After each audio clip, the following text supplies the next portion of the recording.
The console beeped its warning too late.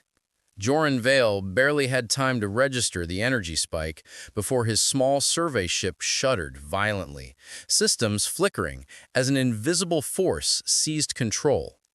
His fingers flew across the navigation panel, attempting emergency protocols, but the controls were completely unresponsive. "No, no, no," he muttered, watching helplessly as his vessel was dragged sideways through space toward a massive structure that hadn't been there moments before. The ship decloaked gradually, revealing sleek lines and an iridescent hull that seemed to shift colors in the starlight.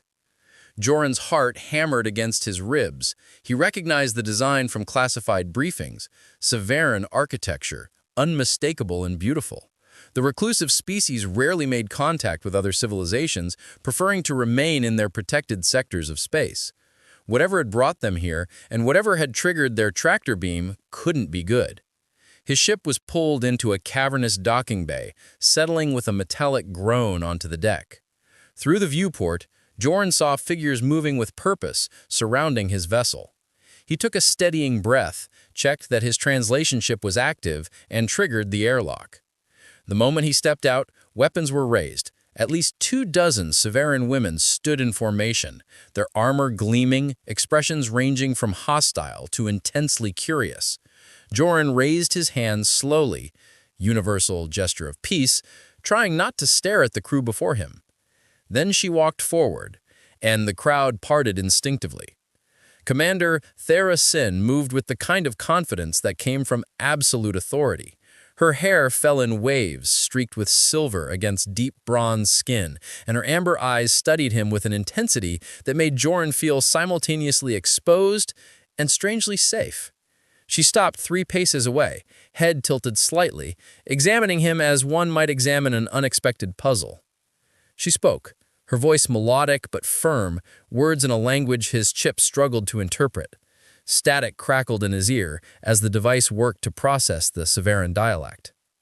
"I don't understand," Joran said carefully. "My translation system needs a moment to—" Thera's hand moved to her belt, and Joran tensed, but she only retrieved a small device. She gestured for him to wait, then spoke to someone behind her. A woman with kind eyes and medical insignia stepped forward, carrying something that resembled a more sophisticated version of his own translator. "Better?" Thera asked, her accent wrapping around the human word in an intriguing way. "Yes," Joran confirmed. "I'm Joran Vale, communications specialist from the exploration vessel Mercury. I wasn't trying to intrude on your space, I was following a signal." "A signal you should not have detected," Thera interrupted, her expression sharpening. "Our distress beacon is encrypted, shielded. Only Severan vessels should register its frequency." "It was an accident," Joran insisted. "My systems were running deep scans. Something about the harmonic resonance matched a pattern I'd been tracking. I thought it might be important." Thera circled him slowly, and Joran forced himself to remain still, despite every instinct screaming at him to track her movement. When she completed her circuit, she stood before him again, this time close enough that he could see flecks of gold in her amber eyes. "You are human," she stated, as if confirming something uncertain. "I am. We have studied your species. Your files suggest humans are curious to the point of recklessness." Her lips curved slightly, not quite a smile. "It seems the reports were accurate." The quarters they assigned him were far more comfortable than Joran expected for a prisoner. The walls curved in organic patterns, embedded with soft, bioluminescent strips that shifted from amber to deep blue as the ship's cycle changed. A sleeping platform adapted to his form, and the small viewport showed the endless star field beyond. But the door wouldn't open from the inside. Joran spent the first hours cataloging everything he could observe. The Severan ship hummed with energy different from human vessels, quieter, more rhythmic, almost like a heartbeat. He noticed how the air tasted faintly of something floral, how the temperature adjusted automatically to his comfort level. They were monitoring him closely. On the second day, Thera came alone. She entered without announcement, carrying a tray with items he couldn't immediately identify. "You must eat," she said, setting it on the small table. "Dr. Corrin analyzed your biological requirements. This should be compatible." Joran approached cautiously, examining what appeared to be some kind of grain mixed with vegetables and a protein he couldn't place. "Thank you." Thera didn't leave. Instead, she settled into the chair across from him, watching as he took a tentative bite. The food was surprisingly good, the flavors complex but pleasant. "Why do you travel alone?" she asked suddenly. "Humans typically operate in groups. Your psych profiles indicate you're social creatures." Joran swallowed, considering his answer. "I'm part of a larger survey team, but this particular mission required someone to check out fringe signals. Solo work means faster response times and less resource expenditure." "It also means dying alone if something goes wrong," Thera observed, her eyes showing something that might have been concern. "That's the risk we accept." He set down his utensil. "Can I ask you something?" She inclined her head. "Why Hall female crew? The reports mention Seravan society has both genders." Something flickered across Thera's face. Amusement, maybe. "The reports are outdated. Our species adapted. This is simply how we are." She paused. "Does it make you uncomfortable?" "No," Joran said honestly, "just curious. My species tends to assume our own patterns are universal. We're learning that's not true." Thera's expression softened, almost imperceptibly. "You're more thoughtful than I expected. The intelligence briefs suggested humans were aggressive, expansionist." "Some are," Joran admitted, "but most of us just want to understand what's out here, to find our place among the stars without destroying everything we touch." He met her gaze. "What about the Seravan? What do you want?" "To protect what's ours," she said quietly. "To preserve our people and our way of life. The galaxy is vast and often hostile. We learned long ago that isolation, while lonely, is safer than exposure. But you're here, outside your protected space." Thera stood, moving to the viewport. The starlight caught in her silver-streaked hair, creating an almost ethereal effect. "We're searching for something precious that we lost. Sometimes what matters most requires us to take risks." Joran joined her at the window, careful to maintain respectful distance. "The signal I intercepted, it was from whatever you're searching for?"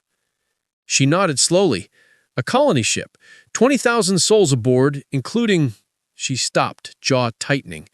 "Including people important to me. They missed their scheduled communications. We've been tracking their last known trajectory for weeks." "I'm sorry," Joran said, and meant it. "If there's anything I can do to help." Thera turned to face him, and for the first time since they'd met, her commander's mask slipped entirely. Vulnerability showed in her amber eyes, mixed with desperate hope.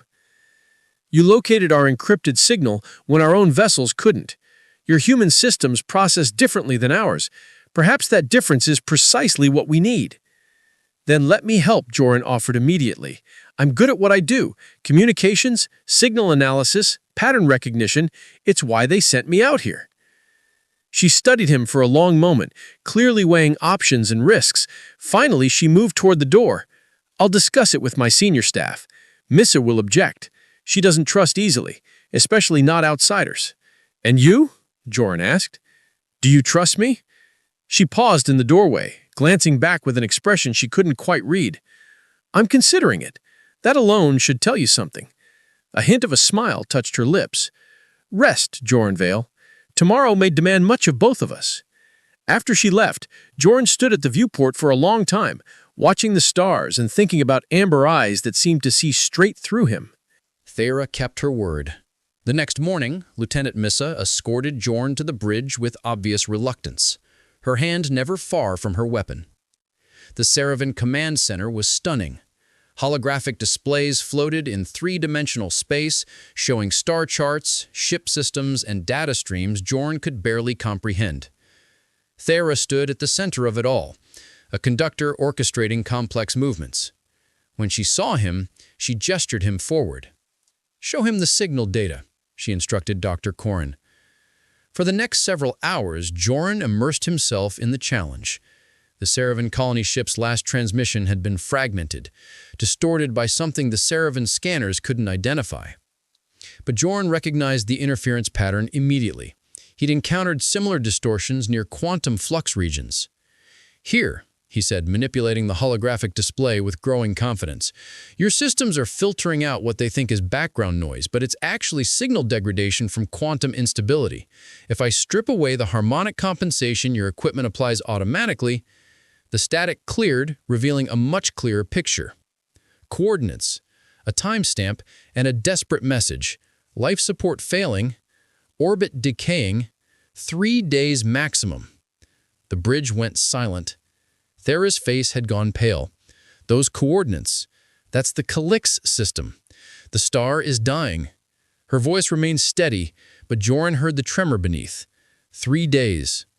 That message was sent 2 days ago. "Then we have time," Joran said firmly. "Barely, but enough." Missa stepped forward, her skepticism replaced by urgency. "Commander, even at maximum speed, we're 6 hours out, and extracting a ship from a decaying orbit near a stellar collapse is possible," Joran interrupted, already working through calculations in his head. "I've studied orbital mechanics in unstable systems. If we approach from the correct vector, use tractor beams and pulses rather than sustained pull—" "You've studied it?" Missa challenged. "Have you actually done it?" "No," Joran admitted, "but I'm a fast learner, and right now I'm your best option." Thera's hand came down on his shoulder, firm and warm. "Then we proceed. All stations, maximum speed to Calix system. Dr. Korn, begin preparing medical facilities for mass casualty reception. Missa, work with Joran on the extraction protocols." The next hours blurred together. Joran found himself working alongside Missa, whose initial hostility transformed into grudging respect as they refined their approach. The Seravan officer was brilliant, her tactical mind complementing his theoretical knowledge perfectly. But it was Thera he kept finding himself aware of. She moved through the bridge with fluid grace, making decisions with calm authority even as the tension mounted. Occasionally, their eyes would meet across the displays, and something unspoken would pass between them. Acknowledgement, trust, something deeper that neither had named yet. When the ship dropped out of faster-than-light travel, the Calix system stretched before them in terrible beauty. The star pulsed irregularly, its outer layers already beginning to shed. And there, caught in degrading orbit around the second planet, was the colony ship. "Life signs?" Thera demanded. "Reading approximately 19,000. Many weak, but alive."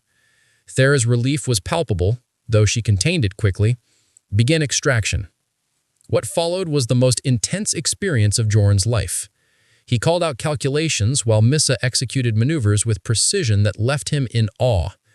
The colony ship groaned and shuddered as tractor beams locked on, fighting against gravitational forces trying to drag it down. "Stress on hull section 4 exceeding safety margins," someone reported. "Compensate with dorsal beams," Joran suggested. "Redistribute the pull across the stronger sections." "Doing it," Missa confirmed. Slowly, impossibly, the colony ship began to rise. Joran felt sweat dripping down his spine, his throat raw from shouting instructions. Beside him, Thera stood like a statue, her jaw clenched so tight he worried she might crack teeth. "Almost there," Missa breathed. "Just a little more." The colony ship broke free of the planet's gravity well with a lurch that made everyone on the bridge stumble. Alarms wailed briefly before being silenced. "We have them!" Dr. Korn announced, and the bridge erupted in cheers. Joran sagged against the console, legs suddenly weak. Thera was there immediately, her hands steadying him, and when he looked up, her amber eyes were shining with unshed tears. "Thank you," she whispered so quietly only he could hear. "My sister commands that ship. You just saved her life." Before he could respond, she pulled him into an embrace that surprised them both. Around them, the crew politely looked away, but Joran didn't care. He held her, feeling her heart racing against his chest, breathing in the faint floral scent of her hair. When she pulled back, her professional mask was firmly back in place, but her hand found his and squeezed one's before letting go. "Get some rest," she ordered, though her voice was gentler than he'd ever heard it. "We both have earned it." But that night, Joran couldn't sleep. He stood at his viewport, watching the rescued colony ship docked beside them, and wondered what came next. The door chimed softly, Not the harsh alert of guards, but a gentle request. "Enter," he called. Thera stepped in, no longer in her formal uniform, but in something simpler, her hair loose around her shoulders. She looked younger, more vulnerable. "I couldn't sleep either," she said. "Would you walk with me? There's something I want to show you." The debriefing lasted 3 weeks. Joran sat through endless interrogations, his report dissected by intelligence analysts, diplomats, and military strategists. He told them everything, except what mattered most. He described Seravan technology in general terms, explained the rescue mission, and carefully painted a picture of a cautious but not hostile civilization. What he didn't tell them was how Thera's laugh sounded like music, how her touch felt like coming home, how every night he lay awake thinking about amber eyes reflecting twin moons. "You understand, this complicates future survey missions," his commanding officer said during the final session. "The Seravan made clear they don't want contact." "They want to be left alone," Joran corrected. "That's different from not wanting contact. They're protecting themselves, which is reasonable given how humans have historically approached first contact." "You sound sympathetic." "I sound realistic," Joran replied carefully. "We have an opportunity here, a chance to establish trust rather than conflict, but only if we respect their boundaries." He was granted extended leave for psychological adjustment after the ordeal. Joran knew what they really meant. They were giving him time to forget, to move on, to return to being the dedicated officer he'd been before. Instead, he spent every waking hour planning. He called in favors, contacted friends in the diplomatic corps, and researched every scrap of information about Seravan culture he could find. He learned their language properly, studied their history, and began assembling a proposal that made his hands shake with possibility. 6 months after leaving the Nightblade, Joran stood before the Council for Interspecies Relations. "What you're proposing is unprecedented," the chairwoman said, reviewing his carefully prepared documents. "A civilian cultural exchange program with a species that's explicitly rejected formal diplomatic channels?" "Which is exactly why it might work," Joran argued. "No governments, no military, no political agendas. Just individuals sharing knowledge, building understanding. We start small. 1 person, 1 ship, limited duration. If it fails, we lose nothing. If it succeeds, we gain a potential ally," the chairwoman finished thoughtfully. "And you volunteered to be this first exchange participant?" "I do." "May I ask why, Specialist Vale? You have a promising career ahead of you. This could end it." Joran met her gaze steadily. "Because some things matter more than careers. Because I've seen what's possible when different species choose understanding over fear. And because," he paused, weighing his words, "because I gave my word to someone that I would return." The chairwoman's expression softened slightly. "I see. So very human of you." She glanced at her fellow council members. "We'll need to discuss this. Wait outside." Joran paced the corridor for an hour before being called back. "Your proposal is approved," the chairwoman announced, and Joran's heart nearly stopped. "Conditional approval, mind you. You'll carry our official greetings, but you act as an individual, not a representative. Anything that goes wrong is on your head alone." "I understand." "One more thing, Specialist Vale. Good luck. Something tells me you're going to need it." 3 weeks later, Joran's small personal vessel approached the coordinates where he'd first encountered the Nightblade. He'd sent an encrypted message days ago, unsure if Thera would even receive it, let alone respond. His scanners picked up nothing. Empty space, indifferent stars, and growing doubt in his chest. Maybe she'd moved on. Maybe what they'd shared hadn't meant what he thought. Maybe...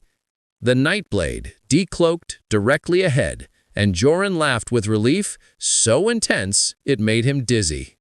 The tractor beam was gentle this time, pulling him into the familiar docking bay. When his airlock opened, Thera stood waiting, alone this time, wearing civilian clothes and an expression of wonder mixed with disbelief. "You came back," she said, as if confirming something impossible. "I promised I would." Joran descended the ramp, closing the distance between them. "I brought official approval for a cultural exchange program. I can stay for 6 months, maybe longer, if things go well. It's not perfect, but it's a start." Thera's eyes shone with tears. 6 months! And then I'll find a way to return again, and again, if you'll have me. He took her hands in his. "I know it's complicated. I know we're from different worlds in every possible way. But Thera, what I feel for you—" She kissed him, stopping the words. This kiss was different from their first, not tentative or uncertain, but full of promise and commitment. When they broke apart, both were smiling. "My sister wants to meet you properly," Thera said, her arms around his waist. "She's planning a celebration on Ashura Prime for the rescued colonists. She insisted I bring the human who saved them all." "Will I embarrass you terribly at formal Seravan gatherings?" "Probably," Thera admitted, laughing. "But I suspect I'll embarrass you equally when I eventually visit Earth. We'll learn together." "Together," Joran repeated, liking the sound of it. "I could get used to that." They walked through the ship hand in hand, drawing curious but accepting looks from the crew. Misa nodded to Joran with something approaching approval. Dr. Corin smiled knowingly. And when they reached the observation deck, where twin moons still hung in perfect beauty, Thera turned to face him. "This won't be easy," she warned. "We'll face opposition from both our peoples. There will be those who say this is impossible, that we're foolish for trying." "Let them say it," Joran replied. "I crossed half the galaxy to get back to you. I think we can handle a few critics." 6 months to start, Thera mused, settling into his arms. "Then we'll see what comes next." "An adventure," Joran suggested. "A journey," Thera countered. "A life," they said together, and sealed it with a kiss as the moons bore witness. In the vastness of space, where billions of stars burned in solitary glory, 2 people from impossibly different worlds chose each other. And in that choice, they proved that the greatest distances worth crossing weren't measured in light years, but in the courage required to love beyond boundaries. The signal that had brought them together was an accident, a misfired beacon in the dark. But what they built from that moment was entirely intentional. A bridge between species, yes, but more importantly, a promise that some bonds transcend star systems, defy logic, and endure despite every obstacle. Joran Vale had set out to explore the unknown. He never imagined the greatest discovery would be finding where he belonged, in the arms of a Seravan commander who had taught him that home wasn't a place marked on any chart, but a person whose hand fit perfectly in his own. And as the Nightblade turned toward Ashura Prime, carrying 2 souls now inseparably intertwined, the universe seemed just a little less vast and the stars a little less lonely.